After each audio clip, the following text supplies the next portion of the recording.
여러분 안녕하십니까? 광주 MBC 뉴스투데이 시작합니다. 먼저 오늘의 주요 뉴스입니다.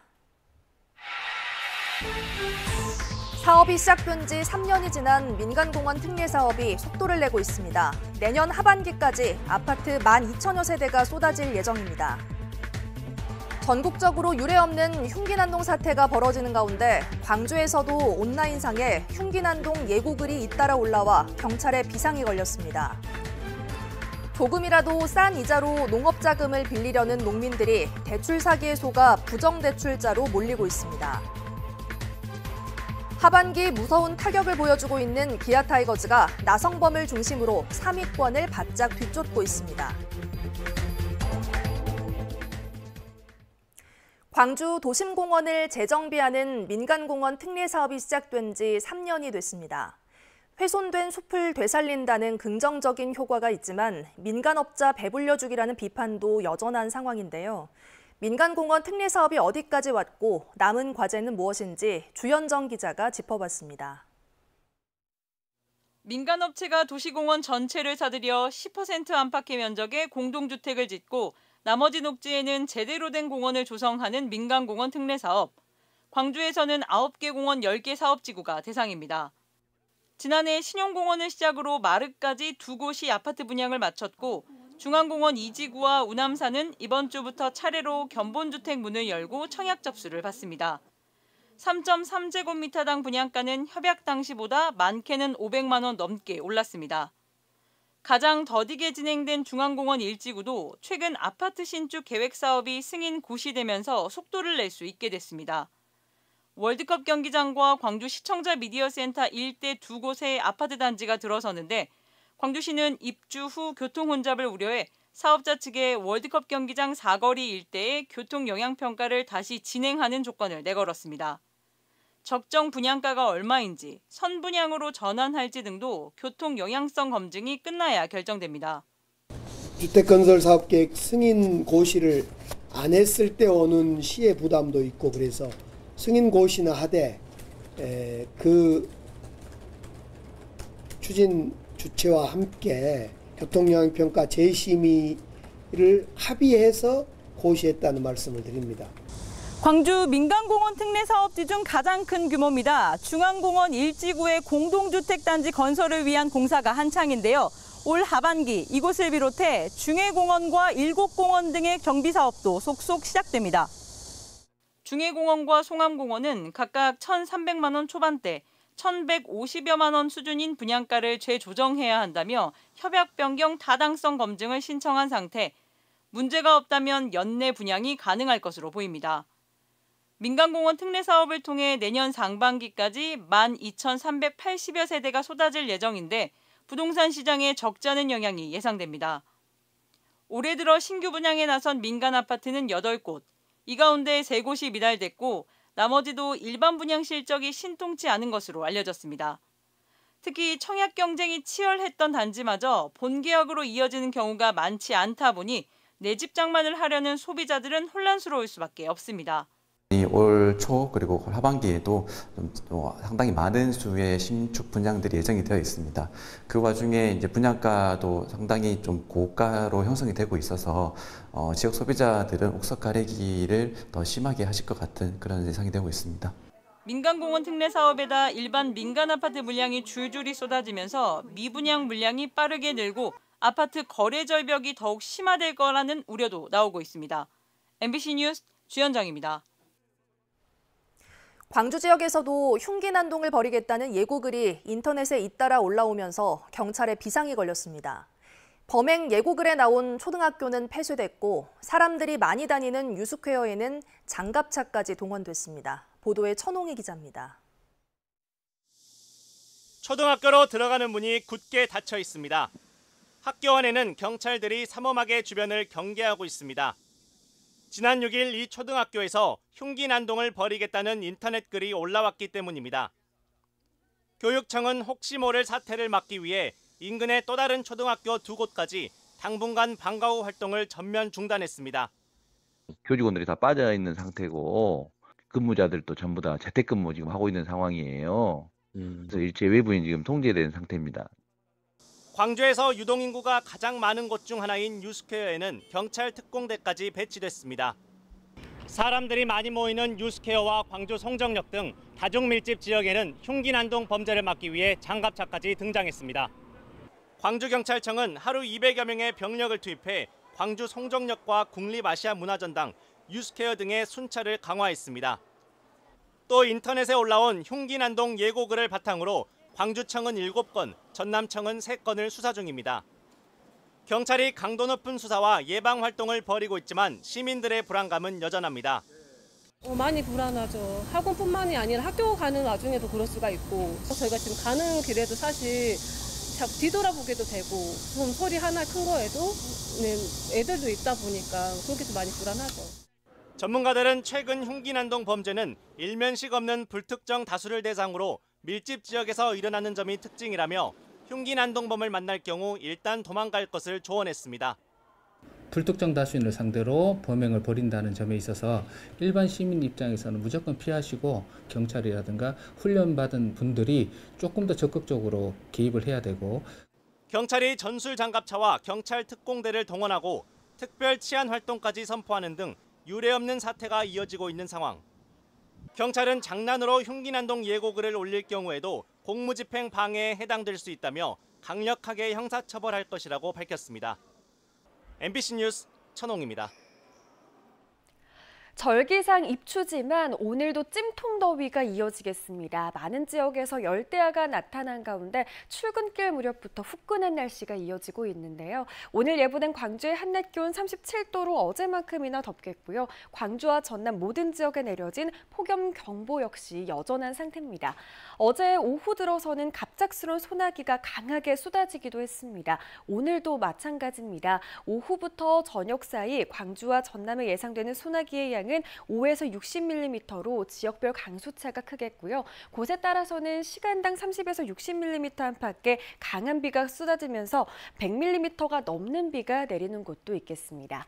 한편 제6호 태풍 카눈이 북상 중입니다. 현재 일본 가고시마 남쪽 약 350km 부근 해상에서 북상 중인데요. 10일 새벽이면 서귀포 동쪽 약 170km 해상까지 북상하겠고 10일 오후면 전주 북독 쪽에 육상할 것으로 보입니다.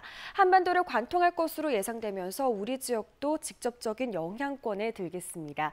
태풍으로 인한 비는 내일 오후부터 시작되겠습니다. 우선 모레 저녁까지 예상되는 비의 양은 광주와 전남의 최고 150mm고요. 태풍이 더 가까이 지나는 전남 동부를 중심으로 200mm가 넘는 폭우가 쏟아질 수 있어서 대비를 철저히 하셔야겠습니다. 태풍인 만큼 바람도 매우 강하게 불겠는데요. 광주와 전남의 시속 최고 110km, 해안 지역을 중심으로는 시속 최고 125km에 달하는 매우 강한 바람이 예상됩니다. 날씨 정보였습니다. 금융기관이나 지자체마다 농민을 돕기 위해 낮은 금리로 농업자금을 빌려주는 정책들이 시행되고 있는데요. 그런데 농민들이 이 대출을 받으려다 오히려 돈을 잃고 부정대출자로 몰리고 있다고 합니다. 어떻게 된 일인지 강서영 기자가 집중 취재했습니다. 지난 2021년 고흥으로 귀농한 56살 이의돌 씨. 이 씨가 농어촌 진흥기금 대출을 받게 된 건 모종 사업자 지모 씨를 알게 되면서였습니다. 자기가 판매하는 하수오 모종을 사서 심으면 해당 대출을 받도록 도와주겠다는 겁니다. 농어촌 진흥기금 융자 지원 사업은 매년 도비 500억 원을 들여 농어업인에게 최고 1억 원을 1% 금리로 대출해주는 정책입니다. 여기 작물을 심어야 되는데 20년 동안이나 해왔다고 했고 자기네들은 굉장히 정직하다는 거를 강조를 하면서 그렇게 지 씨와 대출 서류를 준비하던 도중 이 씨는 이상한 점을 눈치챘습니다. 총 1억 원을 빌려 1,000만 원은 지 씨로부터 하수오 만주를 사서 심고 9천만 원은 운영자금으로 사용하려던 게 이 씨의 계획이었지만 지 씨로부터 받은 세금 계산서에는 그 10배인 하수오 10만 주를 구매하는 것으로 나와 있었던 겁니다. 또 이에 맞춰 사업계획서엔 대출금 전액을 운영비 없이 오로지 모종 구매로만 사용하겠다고도 적혀 있었습니다. 이 씨가 문제를 제기하자 지 씨는 그제서야 모종 구매로만 받을 수 있는 정책 대출이라고 해명했습니다. 때문에 우선은 전액 모종을 구매한 것처럼 서류를 꾸며야 한다는 겁니다. 운영자금을 뭐라 알아고 나와. 정사 농사 지을 때 사용해라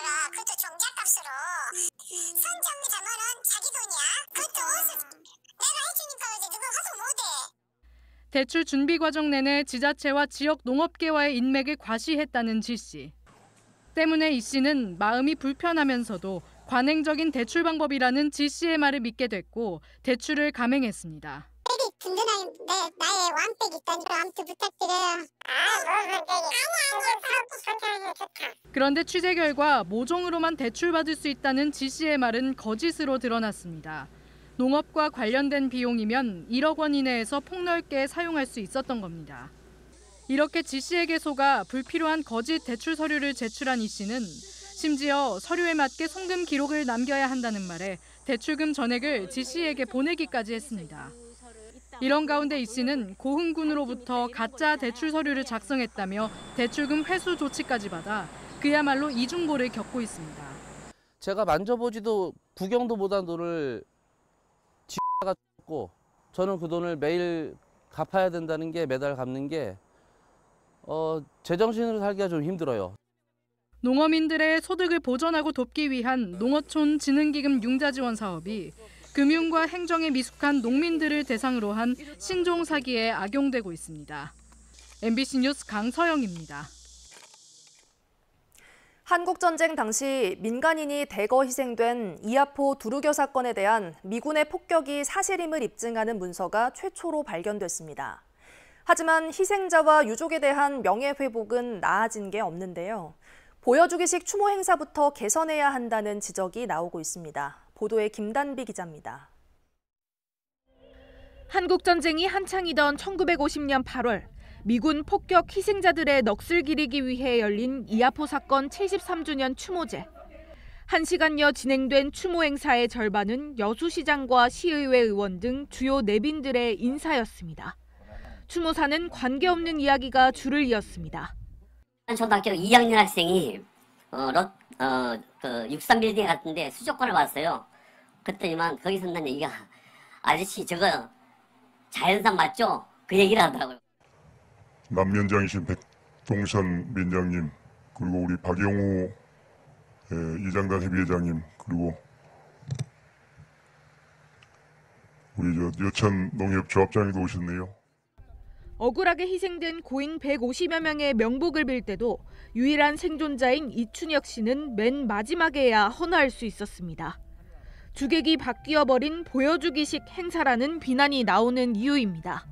희생됐던 사람들의 가족들은 어떤 분들이 계시는지에 대한 노력을 좀 했어야 되는데 진상규명과 관계없는 부분에 좀 더 관심이 많은 것 같아서 정작 절실한 민간인 폭격에 대한 진상규명은 늘 뒷전이었습니다. 여수시는 올 초 한국전쟁 전후 민간인 희생사건 관련 유해 발굴을 지원하는 공모에 신청서도 내지 않았습니다. 지자체가 진상규명에 소극적인 사이 생존자와 목격자들은 세상을 떠났습니다. 이제라도 추가 희생자와 유족을 찾으려는 노력과 노글리처럼 특별법 제정을 통한 보상 방안을 마련해야 합니다. 도와주세요, 좀 도와주세요. 이 너무 억울하지 않으면 딴 데 다 보상받는데 왜 내만 그렇게 보상 못 받습니까? 그리고 여수시에서는 도와준다면 아무 혜택도 없고. 73년간 찾지 못했던 미 공군 폭격의 증거가 MBC를 통해 최초로 발견된 만큼 자치단체와 정치권이 희생자와 유족 명예회복에 적극적으로 나서야 할 때입니다. MBC 뉴스 김단비입니다. 강제동원 피해자들을 응원하기 위해 지난 6월 시작된 역사정의를 위한 시민모금이 39일 만에 4억 원을 돌파했습니다. 한일 역사정의 평화행동은 어제 낮 12시를 기준으로 시민 모금운동에 참여한 인원수는 5,700여 건이고 모금액은 4억 700여만 원을 기록했다고 밝혔습니다. 모금액은 오는 12일 서울에서 열리는 8.15 범국민대회에서 제3자 변제를 거부하고 있는 양금덕 할머니와 이춘식 할아버지 등 4명에게 각각 1억 원씩 지급될 예정입니다.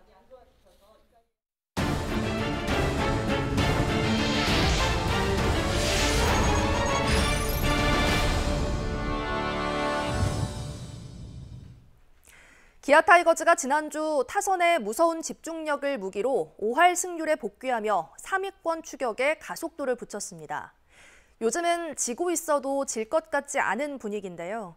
특히 타선의 무게중심을 확실히 잡아주고 있는 나성범의 활약이 돋보였습니다. 보도에 한신구 기자입니다.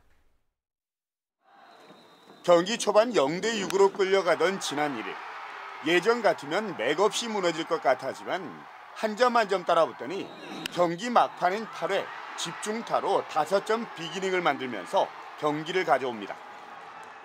휴일 하나와의 경기에서도 기아는 중반까지 1대4로 패색이 짙었지만 9회 말 투아웃에서 박찬호의 2루타와 나성범의 동점 적시타로 극적인 무승부를 일궈냈습니다.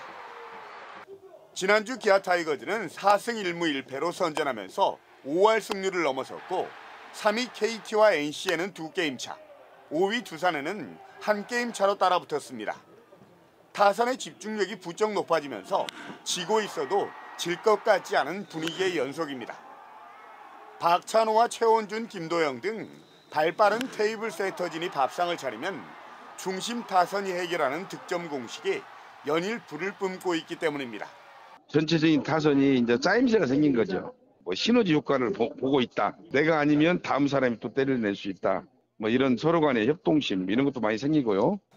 특히 나성범은 이달 열린 6경기에서 5할 6푼 5리의 높은 타율에 홈런 2개, 9타점 등 불꽃 타격을 뽐내면서 팀의 무게중심을 확실히 잡아주고 있습니다. 1, 2위인 LG와 SSG에도 뒤처지지 않는 상대 투수들이 쉬어갈 곳 없는 촘촘한 타선에다가 파노니와 이의리, 윤영철 등 전반기의 약점으로 꼽혔던 선발진도 차츰 안정을 찾아가고 있는 것도 장점입니다. 그렇지만 잦은 등판으로 인한 불펜진의 과부하와 대체 선발 산체스의 부진은 아직까지 풀어야 할 숙제로 남아 있습니다. 기아 타이거즈는 이번 주에는 선두 LG, 후반에는 롯데를 상대로 승수 쌓기와 함께 3위권 진입을 노립니다. MBC 뉴스 한신구입니다. 광주와 대구를 잇는 달빛 고속철도의 예비 타당성 조사 면제를 핵심으로 한 특별법 발의에 역대 최다 국회의원이 참여하고 있는 것으로 나타났습니다. 영호남을 연결하는 달빛 고속철도 조기 착공을 위해 광주와 대구가 함께 추진하고 있는 이번 법안에는 현재까지 국민의힘 109명, 더불어민주당 145명 등 257명이 동참했습니다. 달빛 고속철도 노선에 있는 6개 시도와 지역구 국회의원 등은 21대 국회 임기 안에 통과시키는 것을 목표로 협력하기로 했습니다.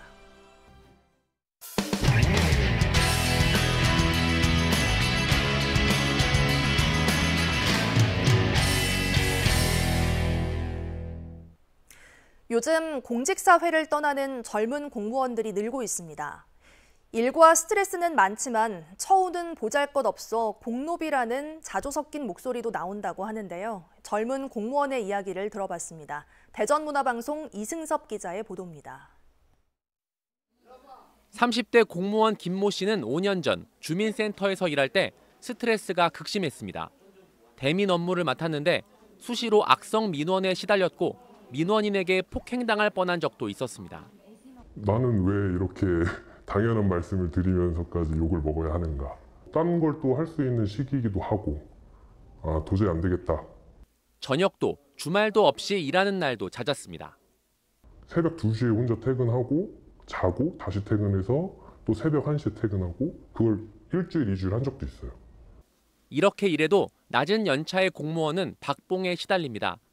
현재 초임인 9급 공무원이 손에 쥐는 월급은 200만 원이 채 안 됩니다.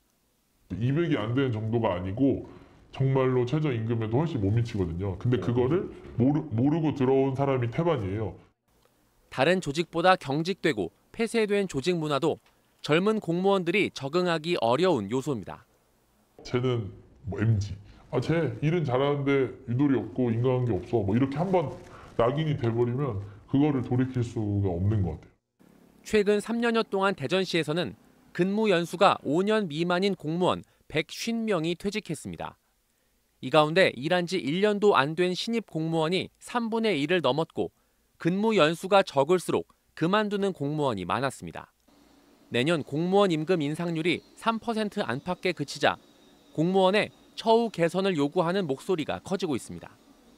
물가 상승률에 비해서 공무원 봉급 인상률이 마이너스 7.4% 정도가 이렇게 홀대를 하면서 어떻게 국가를 위해서 열심히 일할 수 있겠냐. 올해 9급 국가공무원 채용시험의 경쟁률은 31년 만에 가장 낮았습니다. MBC 뉴스 이승섭입니다. 여름 휴가철을 맞았지만 제주를 찾는 내국인 관광객 수가 예전 같지 않습니다. 관광업체들의 매출이 크게 줄고 대표 렌터카 업체는 법정 관리에 들어갔습니다. 제주문화방송 박주연 기자의 보도입니다. 관광객들이 즐겨 찾는 제주시 용담 해안도로의 한 식당. 손님으로 북적여야 할 시간이지만 한산하기만 합니다. 지난 6월부터 손님이 크게 줄면서 매출은 지난해에 비해 반토막 났습니다. 코로나19가 한창일 때보다도 매출이 떨어져 걱정이 이만저만이 아닙니다. 코로나 때보다는 더 심각한 건 맞아요. 대출 내면서 이제 어떤 명목을 키워 나오는데 그걸 이제 갚는 것도 무겁고 이자 내는 것도 그렇고 지금 완전 깜깜합니다. 올 들어 제주를 찾은 내국인 관광객은 760만 명. 작년보다 7.2% 줄었습니다. 관광객들이 항공료와 숙박료 등 비용이 비싼 제주 대신 해외로 발길을 돌리고 있는 겁니다. 일본 비교했을 때도 확인했을 때 거의 제주도 항공가랑 거의 비슷한 수준이었고요. 지금이랑 똑같은 가격 물가면은 좀 무리해서라도 휴가를 내서 그냥 해외를 가는 게 더 낫지 않을까 싶습니다. 내국인 면세점 매출액도 급감했습니다. 제주공항과 제주항에서 운영하는 내국인 면세점의 올해 상반기 매출액은 지난해 같은 기간보다 20%, 제주관광공사가 운영하는 내국인 면세점도 31%나 감소했습니다. 또 한때 제주에서 가장 많은 차량 1000여 대를 운영했던 제주 지역 대표 렌터카 업체인 제주스타 렌탈은 최근 부채가 늘어나면서 법정 관리에 들어갔습니다. 상황이 심각해지자 제주도는 내국인 관광객 유치를 위한 할인 이벤트와 축제 개최 등 7대 전략을 수립하고 본격적인 유치에 나섰습니다. 관광 비용을 낮출 수 있도록 제주 관광상품 할인 이벤트를 실시하고 제주만의 독특한 체류형 신규 상품도 개발해서 내국 관광객들이 제주를 많이 찾을 수 있도록 하겠습니다. 항공사들이 제주 기점 여객기를 해외로 돌리면서 좌석이 없어 항공권 가격 상승을 부추기고 있지만 뾰족한 대책이 없어 제주도의 고민은 깊어지고 있습니다. MBC 뉴스 박주연입니다. 절기상 입추지만 오늘까지도 찜통 더위가 이어지겠습니다. 많은 지역에서 열대야가 나타난 가운데 광주와 전남 모든 지역에 내려진 폭염경보 역시 여전한 상태입니다. 오늘 광주에 예보된 낮 최고 기온은 37도 안팎으로 어제만큼이나 무더운 날씨가 이어지겠습니다. 어제는 갑작스럽게 강한 소나기가 쏟아지기도 했는데요. 오늘도 마찬가지입니다. 5에서 60mm가량의 소나기가 예보된 가운데 곳에 따라서는 시간당 30에서 60mm 밖에 강한 비가 내리면서 100mm가 넘는 비가 내릴 가능성도 있습니다. 한편 제6호 태풍 카눈이 북상 중입니다. 현재 일본 가고시마 남쪽 약 350km 부근 해상에서 북상 중인데요. 10일 새벽이면 서귀포 동쪽까지 북상하겠고 10일 오후면 전주 북동쪽에 육상할 것으로 예상되고 있습니다. 한반도를 관통할 것으로 예측되면서 우리 지역도 직접적인 영향을 받을 것으로 보입니다. 태풍으로 인한 비는 내일 오후부터 시작되겠습니다. 모레 저녁까지 예상되는 비의 양은 광주와 전남의 최고 150mm고요. 전남 동부를 중심으로는 200mm가 넘는 폭우가 쏟아질 수 있어서 대비를 철저히 하셔야겠습니다. 태풍인 만큼 바람도 강하게 불겠는데요. 광주와 전남의 시속 최고 110km, 전남 남해안을 중심으로는 최고 시속 125km에 달하는 매우 세찬 바람이 불겠습니다. 오늘까지 매우 덥겠습니다. 영광의 한낮 기온도 36도, 한평과 화순에서는 낮 기온 무려 37도까지 치솟겠습니다. 진도의 현재 기온 이미 26도 안팎까지 올라 있고요. 한낮 기온 34도 예상됩니다.